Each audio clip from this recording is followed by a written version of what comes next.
নমস্কার বন্ধুরা, প্রিয়াঙ্কার কিচেনে আপনাদের স্বাগত।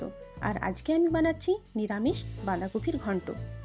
এইসব রান্না আমাদের সকলের বাড়িতে প্রতিনিয়ত হয়েই থাকে, কিন্তু কিছু ভালো লাগাকে ক্যামেরা বন্দি করতে ভালোই লাগে। তো চলুন এবার আমি বাঁধাকপিটা কেটে নিই।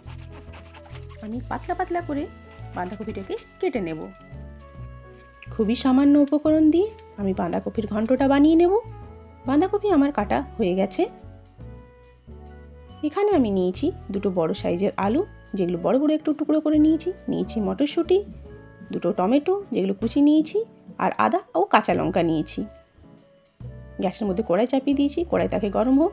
এখানে আমি কিছু গুঁড়ো মশলা নিয়েছি, জিরে গুঁড়ো, ধনে গুঁড়ো, সবজি মশলা, কসুরি মেথি, আর নিয়েছি দুটো তেজপাতা, শুকনো লঙ্কা, গোটা জিরে, আর একটা দারচিনির টুকরো।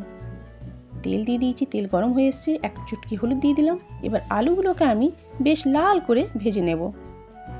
আলুগুলোকে ভেজে তুলে রাখবো। আলুটা লাল লাল ভাজা হয়েছে, একটুখানি নুন দিয়ে দিলাম।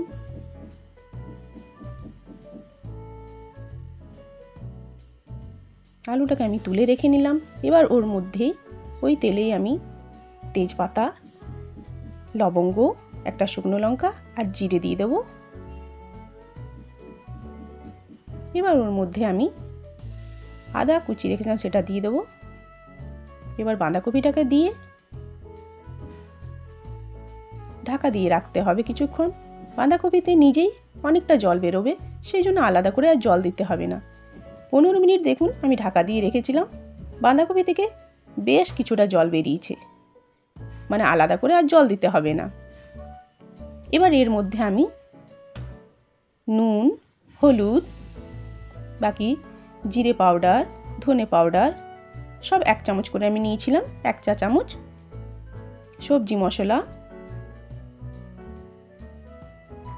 দিয়ে নাড়িয়ে নেব ভালো করে।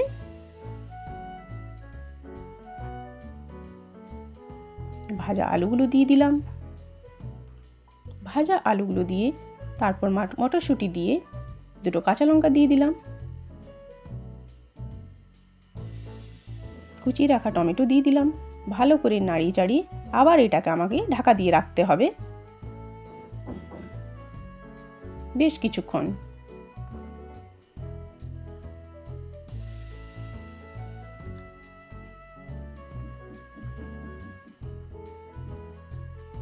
আবার মিনিট 15 পর আমি ঢাকা খুলে দেখলাম রান্নাটা এইভাবে হয়েছে। এখনো জল আছে, কিন্তু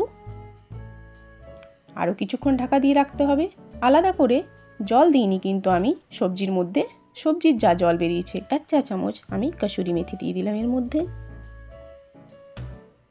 আর খুব একটু চিনি দিয়ে দিলাম। বাঙালির রান্না একটু চিনি ছাড়া অসম্পূর্ণ, কিন্তু মিষ্টি হবে না, এটা অপশনাল, দিতেও পারেন নাও দিতে পারেন। আবারও আমি ঢাকা দিয়ে রাখবো। কষিয়ে কষিয়ে বারবার ঢাকা দিয়ে দিতে হবে। ওর মধ্যে জল বেরিয়েছে, ওর মধ্যে রান্নাটা হয়ে গেছে। এবার আমি ভেজে রাখা গরম মশলা একটু দিয়ে দিলাম। রান্নাটা আমার কমপ্লিট হয়ে গেছে। এবার আমি 5 মিনিট ঢাকা দিয়ে এটা সার্ভ করে দিলাম। তাহলে বাঁধাকপির ঘন্ট কেমন লাগলো? সম্পূর্ণ নিরামিষ। ভালো লাগলে একটা লাইক, কমেন্ট আর সাবস্ক্রাইব করবেন। আবার দেখা হবে নতুন রান্নায়। ততক্ষণের জন্য অনেক অনেক ধন্যবাদ।